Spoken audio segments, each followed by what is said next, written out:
berikan hari ini berkah buat kalian untuk kedepannya. Ketua kelas pimpin doa ya.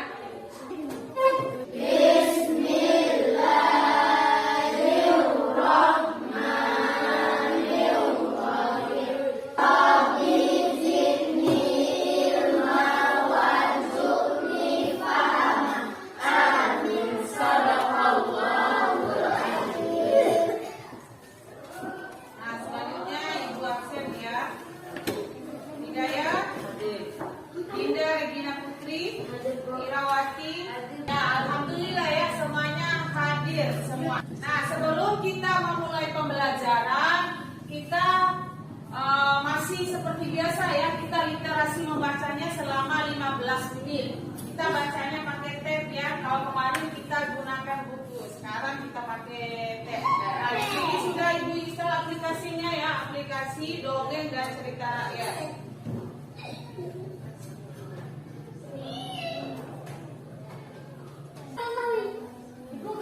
Waktu bacanya 15 menit ya.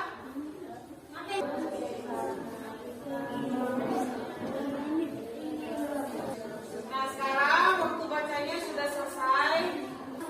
Nah, potensi dasarnya mengidentifikasi unsur-unsur teks narasi atau cerita fantasi yang dibaca dan didengar.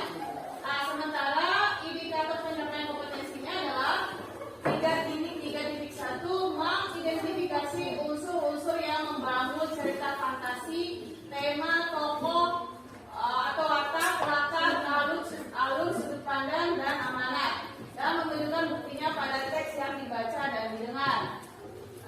Indikator yang kedua, 3.3.2 menganalisis persamaan ciri, tema. Selanjutnya, adapun tujuan pembelajaran.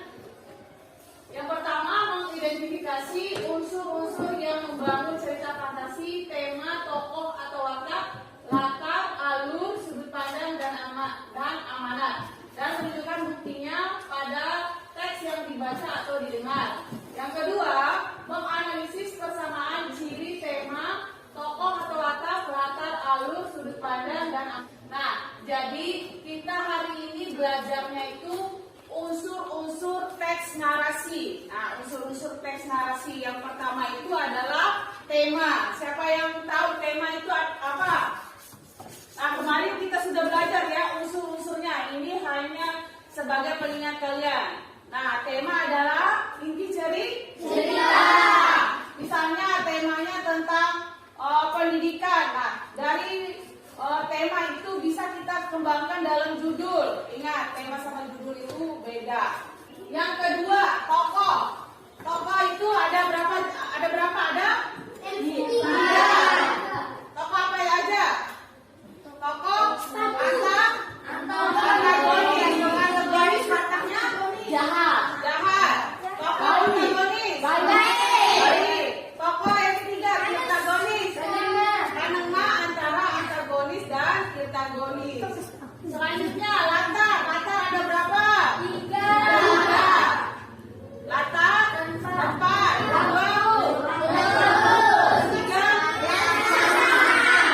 Selanjutnya iya. Dia. Itu adalah sudut pandang. Selanjutnya amanat itu adalah pesan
nyata. Seandainya kalau di kehidupan nyata, kalau di kehidupan nyata sekarang bukan lagi buaya membantu melahirkan, tapi buaya akan memakan.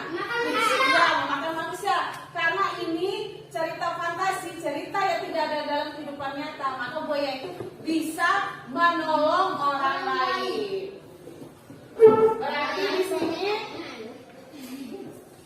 amanatnya apa? Kita harus saling tolong menolong. Nah, sudah paham sampai di sini? Sudah. Selanjutnya, kalau yang Ibu contohkan tadi berupa teks yang dibaca ya. Nah, sekarang kita identifikasi unsur-unsur pembangunnya itu kita gunakan video. Nah, sekarang Ibu bagi dalam 3 kelompok ya. Kelompok 3, Nita, Muhammad Rizky Arahim, Rizky Musik, dan Umiati. Sekarang langsung duduk ke kelompoknya. Ini LKPD-nya yang harus kalian isi ya. Hari ini kita identifikasinya ada 2 video, ada 2 cerita. Kalian lihat videonya nanti dan tentukan ini ceritanya ini judulnya apa.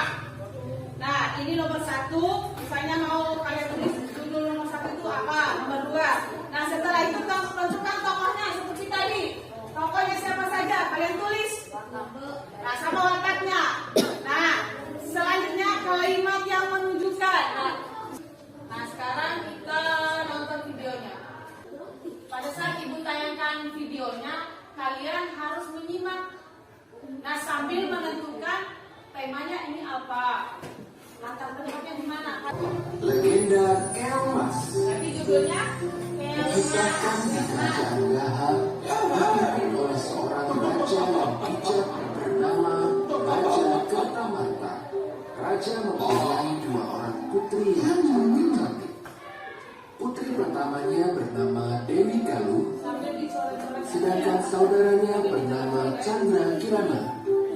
Berbeda dengan Dewi Galuh, perjumpaan Raden Inu dan Chandra Kirana membuat semua kutukan Chandra Kirana sirna.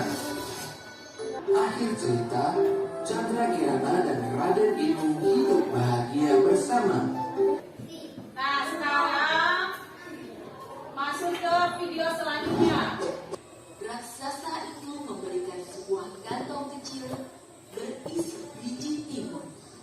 Dia menyiram dan merawat tubuh ibunya. Ia menamai bayi itu Timun Mas. Timun Mas segera berlari. Sang raksasa mencari marah dan mengejar. Timun Mas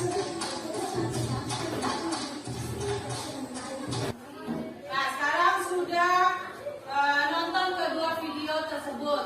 Kalian mengidentifikasi tema, latar, alur, sudut pandang, tokoh atau wataknya, dan juga amanah.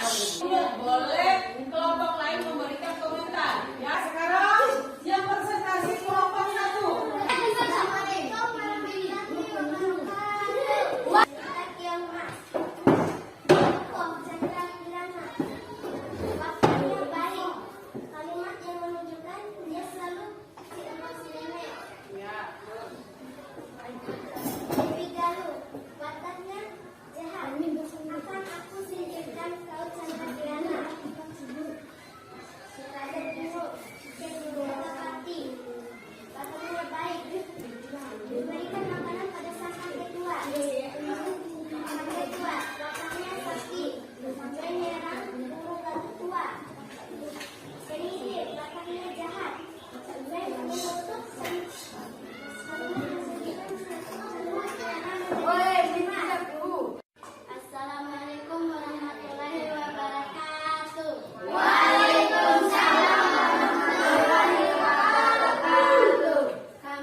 bagaimana tema yang digunakan dalam cerita tersebut. Yang kedua, penentuan tokoh dan watak.